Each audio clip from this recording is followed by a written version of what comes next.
No te Vamos a la invitada. Te aviso, vamos te a la aviso invitada. para que te prepares. Dale, vamos a la invitada. Vamos a la invitada. La voy a sumar, Dale. porque ya está con nosotros Sabrina Ahmedchet, la saludo.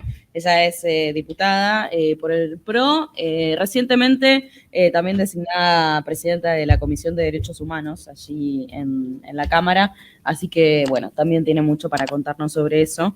¿Cómo estás, Sabrina? Bienvenida. Hola, ¿cómo andan? Un gusto saludarlos.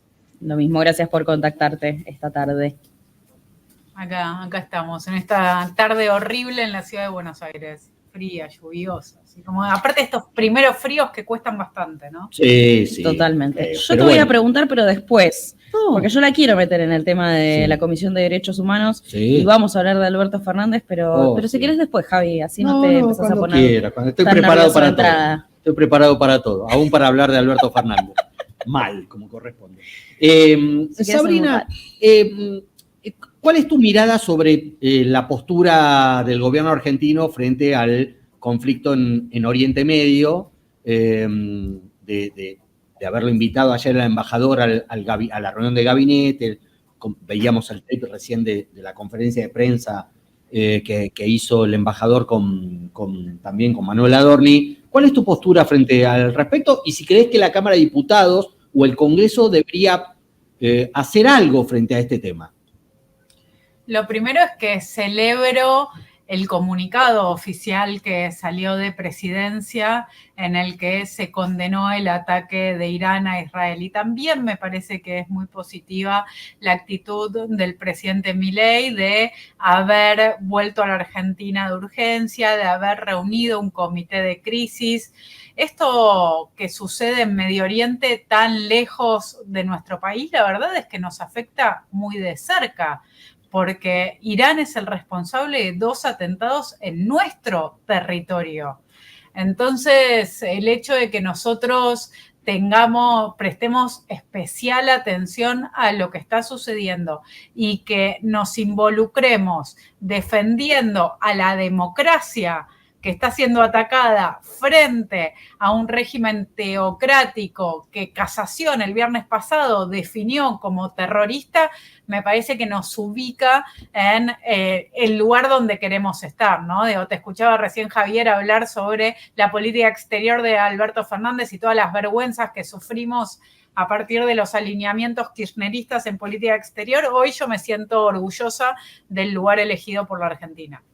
¿A vos no te genera, justamente en nombre del pasado, del atentado a la embajada y el atentado a la AMIA, a vos no te genera un escozor especial el tema de los efectos que puede tener este alineamiento, como en su momento fue el alineamiento automático de Menem con Estados Unidos en su batalla con la invasión a Irak y su conflicto con el mundo árabe? ¿A vos no te genera en nombre de eso y de la poca preparación profesional que tienen nuestras fuerzas de inteligencia, nuestras fuerzas de prevención en estos temas, ¿no? Y además de la falta de castigo, porque la Argentina sigue sin poder castigar a los responsables de esos 2 tremendos atentados? La Argentina fue atacada 2 veces en la Embajada de Israel y en la AMIA sin que la Argentina hubiera hecho nada. Entonces, todos los que estuvieron durante estos días diciendo mejor la neutralidad, yo argentino, quedémonos callados porque podemos sufrir alguna represalia, la verdad es que es un argumento que a mí no me convence. Me parece que nosotros tenemos que sentar posición y que lo ha hecho de forma muy clara el presidente Milei. No podemos vivir con miedo porque tuvimos 2 atentados y no hacíamos nada. En ese sentido, y no hicimos nada para que fuera una reacción, ¿no?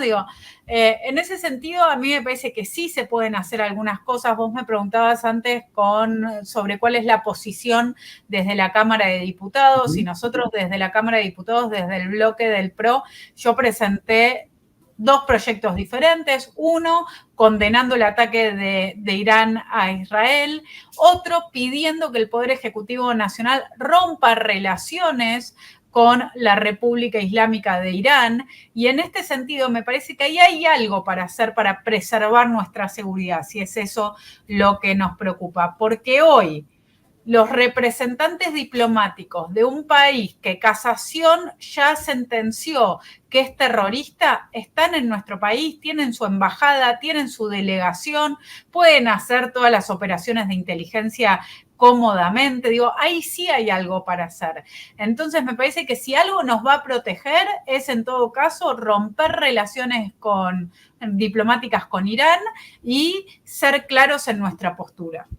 Y en ese sentido, ¿crees que puede llegar a colaborar o por el contrario puede llegar a complicarnos un poco más, por ejemplo, los acercamientos que está teniendo en este momento el gobierno a través del ministro Petri con la OTAN para sumar a la Argentina, bueno, como un miembro externo, ¿no? Obviamente no sería parte de la OTAN, pero sí sería parte, un socio, ¿no? Desde afuera. En ese sentido, ¿qué análisis haces? Yo veo una claridad ideológica en el alineamiento internacional de la Argentina en este gobierno. Estamos del lado de las democracias, estamos del lado de Occidente, queremos comerciar, queremos tener un país abierto al mundo, queremos abrir nuestro país al mundo.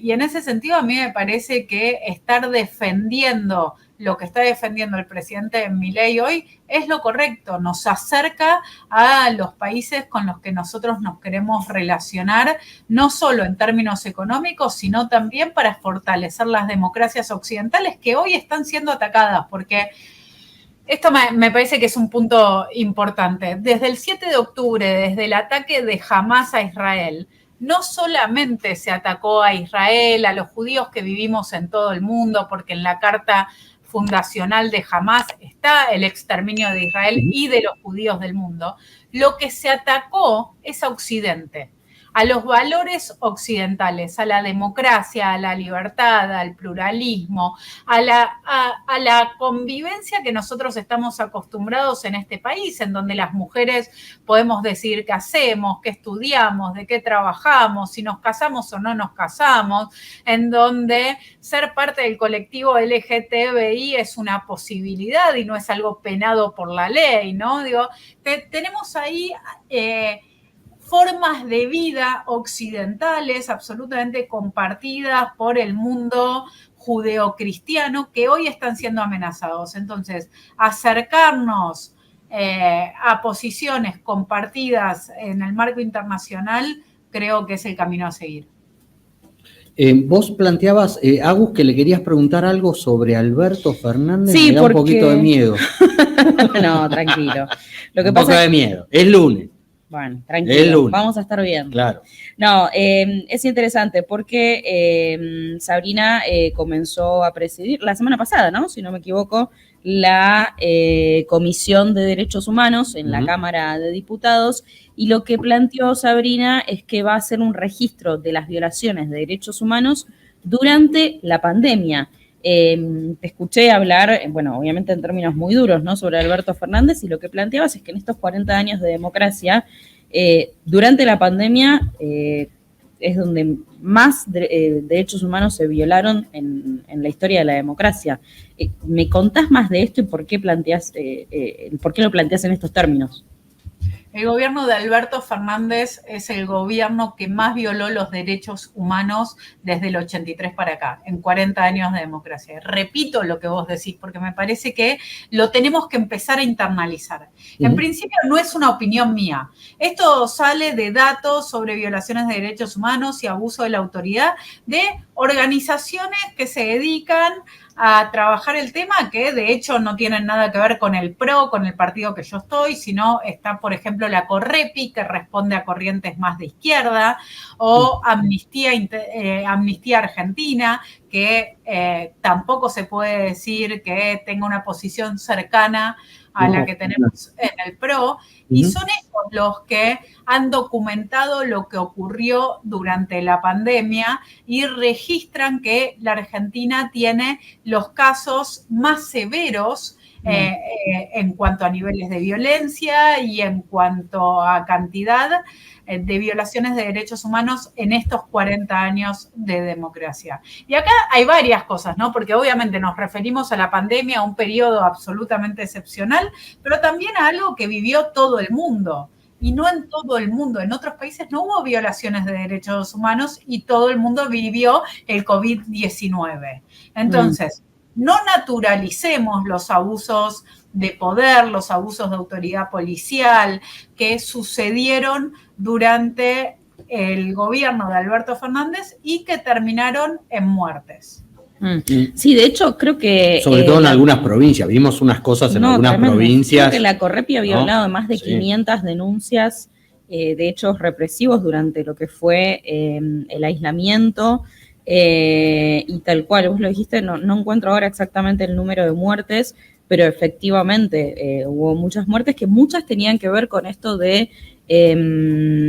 fuerzas que decían, bueno, hay que cumplir a rajatabla este aislamiento, y recuerdo haber hablado con representantes de la Correpi que me decían a una chica, por ejemplo, se la llevaron presa cuando fue a la verdulería y terminó en una cárcel muerta, ¿no? Digo, o sea, ¿qué pasó en el medio? Nadie sabe.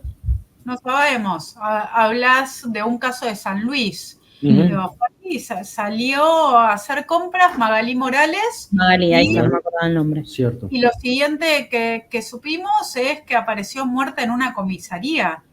Ahí lo que fue muy perverso, ¿se acuerdan de el permiso de circulación que teníamos?